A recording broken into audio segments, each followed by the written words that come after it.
Hello, good morning. This is Dr. Effects.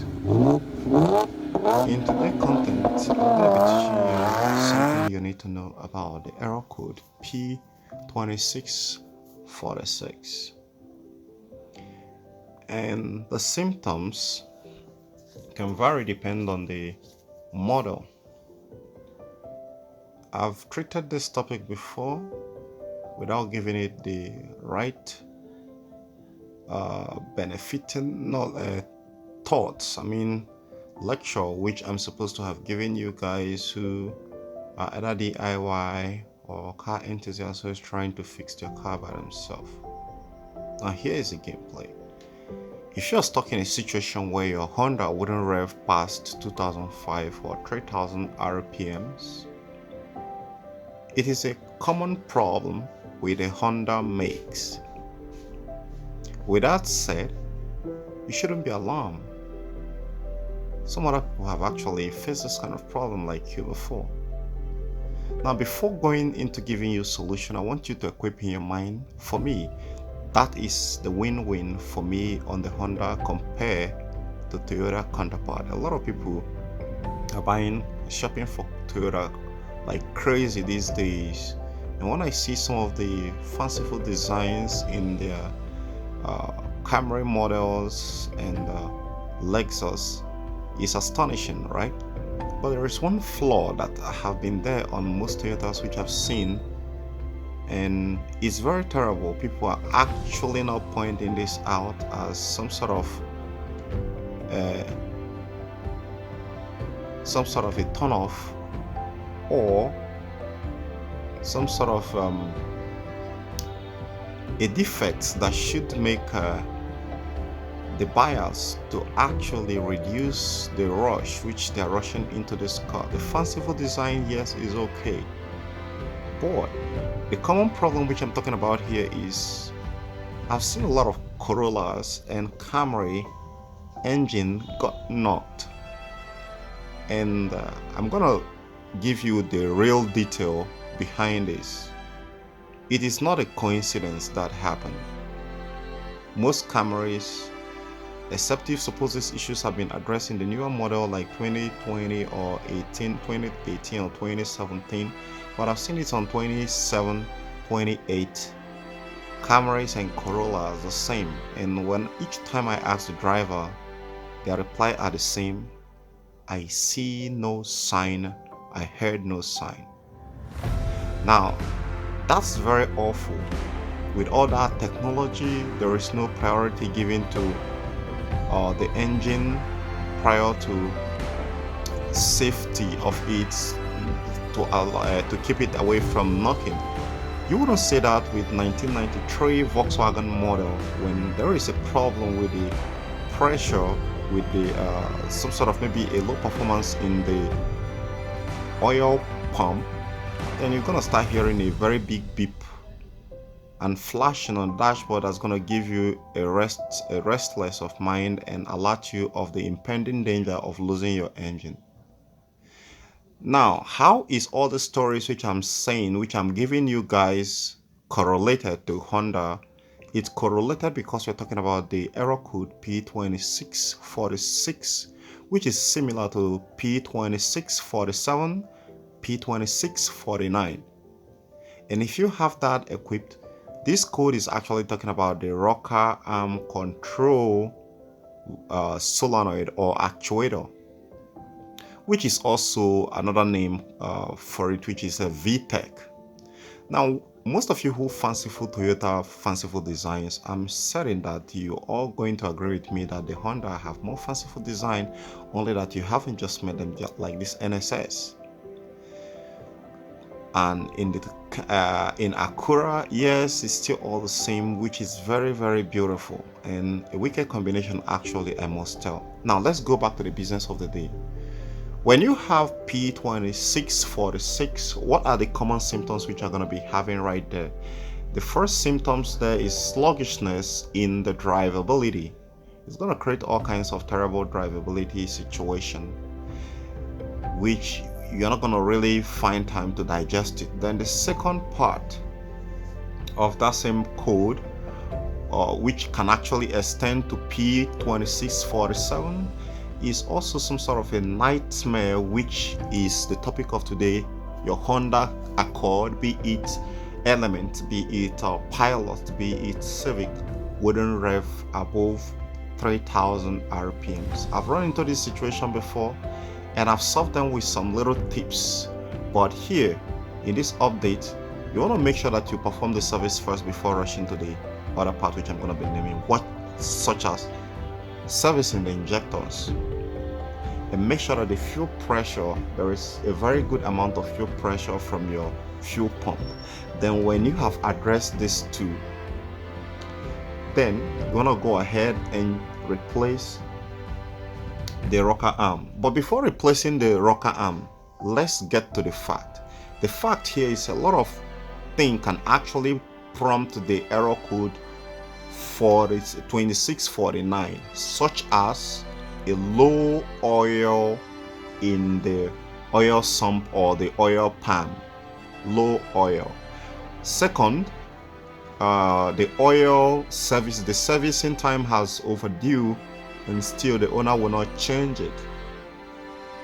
That can actually cause it. Then third, sludge, too much of sludge inside the oil buildup, which also the owner might give little to no attention to it.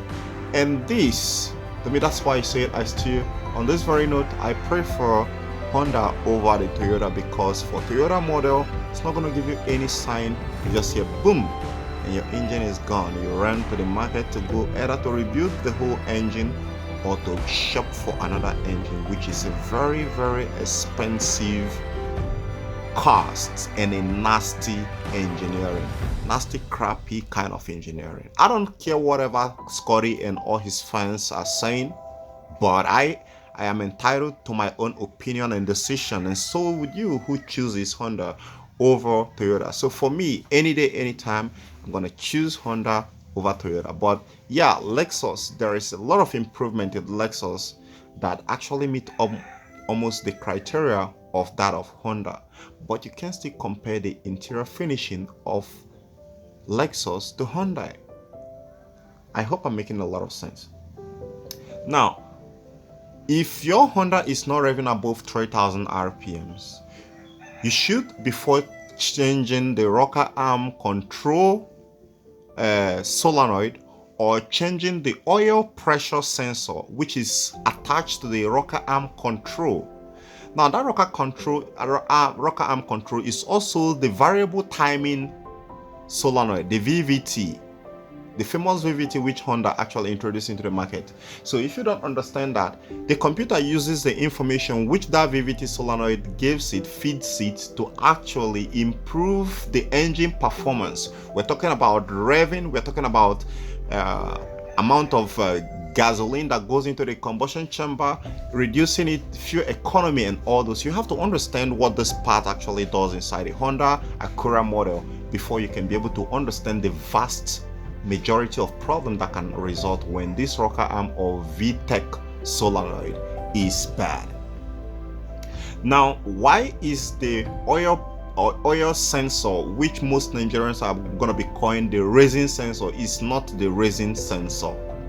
I was trying to get the real name of this thing because a lot of them are telling me, what about the resin sensor? It's not the resin sensor, but it is not called the resin sensor. It's actually the oil pressure sensor. That oil pressure sensor there, the ECU uses it to monitor the pressure that the oil pump is actually delivering if it is up to the threshold parameters which the manufacturers have set. That is number one. The number two is also to check the quantity. If the oil sensor, if the oil level sensor tells the ECU that look, the oil within this oil pump is not enough to actually keep this car running, instead of creating a catastrophic failure of engine, let's put this car into limp mode. Then the ECU say, yes, that's a very, very good idea. Now put this car into limp mode until this guy goes to restore, to go and find out exactly what happened, why this oil is not up to the threshold parameters, up to the level it's supposed to be. Then at that, boom, your Acura or your Honda goes into limp mode. you try to rev it above 3000 RPMs, it won't go, because within that, that's a safe period. That's actually a safe period for you to go to mechanic and rectify the situation. Now, when you're talking about low oil, you want to perform the service and make sure that you check out for leak, any possible leak of oil. It could be oil burning that's actually resulting the oil to go below its threshold parameters. I have seen this problem in most Hondas and most Acura, but I have a lot of things which I'm focusing on, and that is why I haven't updated you guys on this. But so you want to make sure that you clean the oil sludge by using sea foam if you are in the Western world, and if it's Nigeria, they call it oil flush, to remove debris, then clean out that solenoid and put it back, then service the engine correctly.